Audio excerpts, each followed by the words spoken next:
I'm pretty pleased with the way these ballet slippers turned out.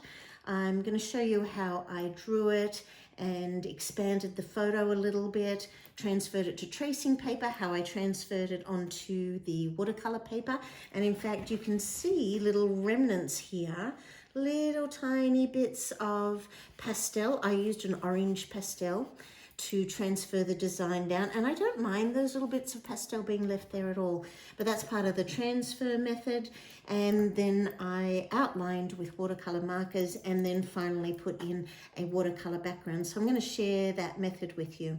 It's on a half sheet of watercolor paper. It's been in my press for quite a while because it's quite big, and I kept trying to flatten it. I don't know if you can see, it hasn't quite flattened, so I need to re-flatten the back by putting a sponge of water all over the back and re-flattening it, because it just isn't completely flat as yet. Anyway, it's a half sheet, so that means that it's this is a full sheet and it's half that size. You can buy full sheets, half sheets, and of course A3, A4, etc. So it's bigger than an A3. I start off with me taking it out of my press. So here's my press, and I've just opened it up to get it out. It was a tiny bit damp at that stage, and I put it back in for longer.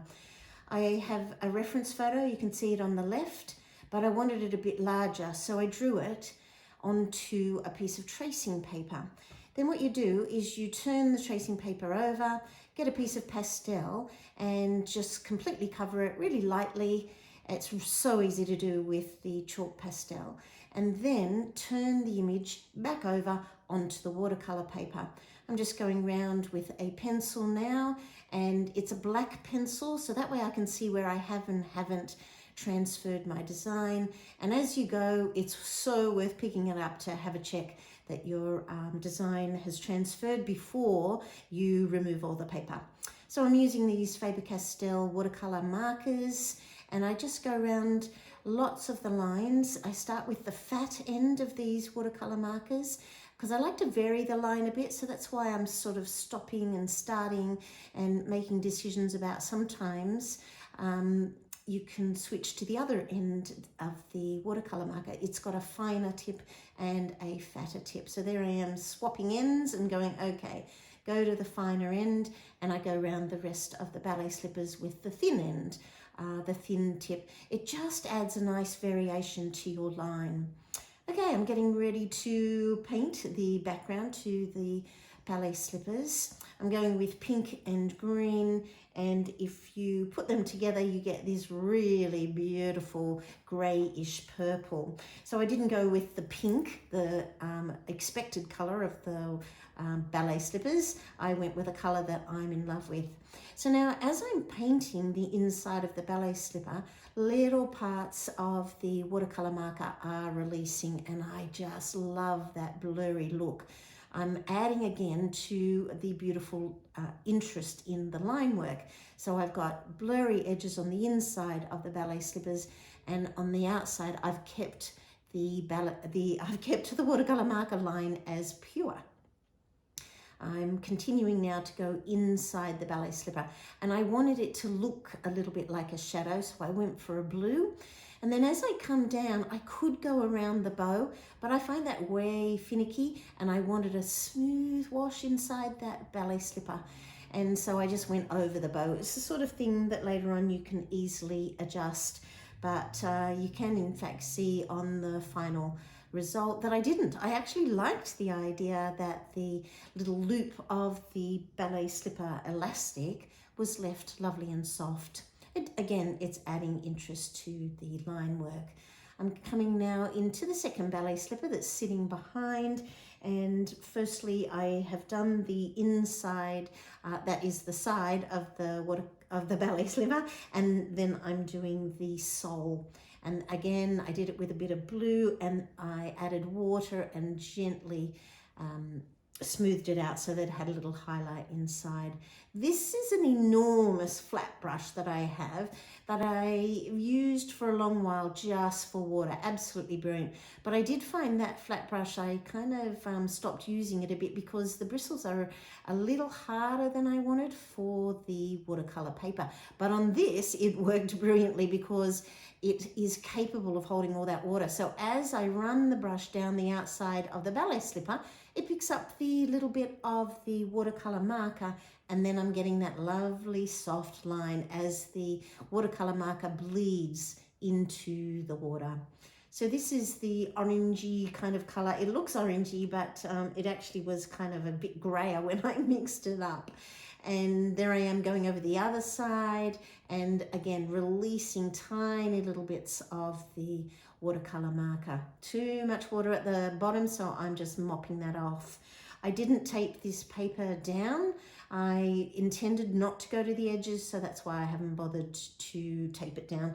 I did end up with a kind of a little bit of a border, but it didn't matter. It's so light in tone, it really didn't matter. So using that large brush to release more of the watercolor that is next to the ballet slippers. I wanted it to look a little bit like maybe they're hanging against a wall and they're casting an interesting shadow down below. Mopping again so that I didn't get drips running off, because the drips in fact leave quite a hard mark, and I didn't want any sort of interest down the bottom of this ballet slipper painting. Coming back in then with a really beautiful intense quinacridone rose, and I came in with a thick amount of it and coming in close to the ballet slippers. Now the whole thing is really wet, so it was a pretty risky move not to let it dry, get my control back, and that's what I always teach. Get your control back if you want to be achieving a very specific look. But I am often too impatient and I just kept going. So that's why I'm struggling there to combine the quinacridone rose with that orangey kind of color that I combined at the back. I'm going back into the inside of the ballet slipper to reinforce that line, and I end up completely blurring the black line that's on the inside of the ballet slipper, and I really liked that look because it's on the inside, and that way I've left some beautiful lines really crisp that are outlining the ballet slippers, and I've got really beautiful blurry lines on the inside.